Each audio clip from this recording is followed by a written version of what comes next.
বিজয়, যেমনটি আমরা জানাচ্ছিলাম দর্শকদের, যে বগুড়ার সান্তাহারের দুর্ঘটনার কবলে পড়ল নীলসাগর এক্সপ্রেস এবং ৯টি বগি লাইনচ্যুত হওয়ায় তো পুরো উত্তরবঙ্গের সাথে যে রেল যোগাযোগ সারা দেশে সেটি বন্ধ হয়ে রয়েছে।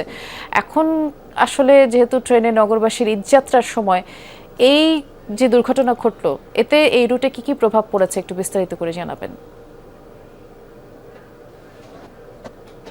বৃষ্টির শুরুতে দুর্ঘটনা যদি বলতে চাই, সান্তাহারের যে ট্রেনটি নীলসাগর এক্সপ্রেস যেটি আসলে বগি লাইনচ্যুত হয়েছে, সেই ট্রেনটির কিন্তু এখন উদ্ধার কাজ চলমান রয়েছে। আমি এখানে এসে স্টেশন ম্যানেজারের সাথে কথা হয়েছে, তিনি যেমনটি আসলে বলেছেন যে পঞ্চগড়গামী যে সকল ট্রেন আছে, যেমন হচ্ছে পঞ্চগড় এক্সপ্রেস এবং দ্রুতযান এক্সপ্রেস, এই দুইটি ট্রেন সেই দুর্ঘটনার আগেই কিন্তু ঢাকার উদ্দেশ্যে রওনা হয়েছে এবং সেটি ঢাকার দিকে আসছে এবং এই ট্রেন দুইটি আবারও ঢাকা থেকে পঞ্চগড়ের উদ্দেশ্যে রওনা দেওয়ার কথা রয়েছে। দ্রুতযান এক্সপ্রেস 8টা 30 মিনিটে এবং পঞ্চগড় এক্সপ্রেস রওনা দেওয়ার কথা রয়েছে 11টা 30 মিনিটে।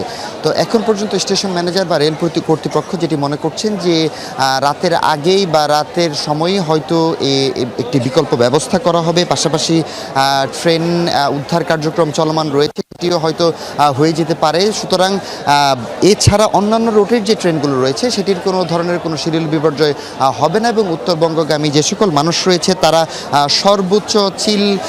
সর্বোচ্চ সান্তাহার স্টেশনে কিছুক্ষণ অপেক্ষা করতে হতে পারে, এমনটাই তারা জানিয়েছেন। এছাড়া অন্যান্য ট্রেনের প্রতি যেটি এফেক্ট যে এফেক্ট পড়ার কথা রয়েছে সেই ধরনের কোনো এফেক্ট আসলে এখনও পড়েনি এবং প্রত্যেকটি ট্রেনই ঠিক সময়ে ছেড়ে যাচ্ছে। এবং এছাড়াও যদি যাত্রী চাপের কথা যদি বৃষ্টি আপনাকে একটু জানাতে চাই, যে গতকালকের তুলনায় কিন্তু যাত্রী চাপ কিছুটা বেশি এবং যেহেতু গার্মেন্টস কর্মীদের ছুটি আজকে থেকে শুরু হয়েছে, সেহেতু আমরা এই রেল স্টেশনে উত্তরা রেল স্টেশনে কিন্তু আমরা বেশ যাত্রী চাপ লক্ষ্য করতে পারছি। তবে এখন পর্যন্ত যাত্রীদের মাঝখানে কিন্তু বেশ উচ্ছ্বাস উদ্দীপনা কাজ করছে। ঈদের যে আমেজ, উৎসব, যে খুশি, সেটি কিন্তু আমরা লক্ষ্য করতে পারছি। এবং পাশাপাশি যদি বলি যে এখন পর্যন্ত স্টেশনের পরবর্তী যে ট্রেনটি রয়েছে সেই ট্রেনটি সিরাজগঞ্জ এক্সপ্রেস, যেটি 4টা 43 মিনিটে আসার কথা, সেটি কিছুক্ষণ পরেই আসলে কমলাপুর স্টেশন থেকে ছাড়বে। এবং এখন পর্যন্ত যে কয়টা ট্রেন এসেছে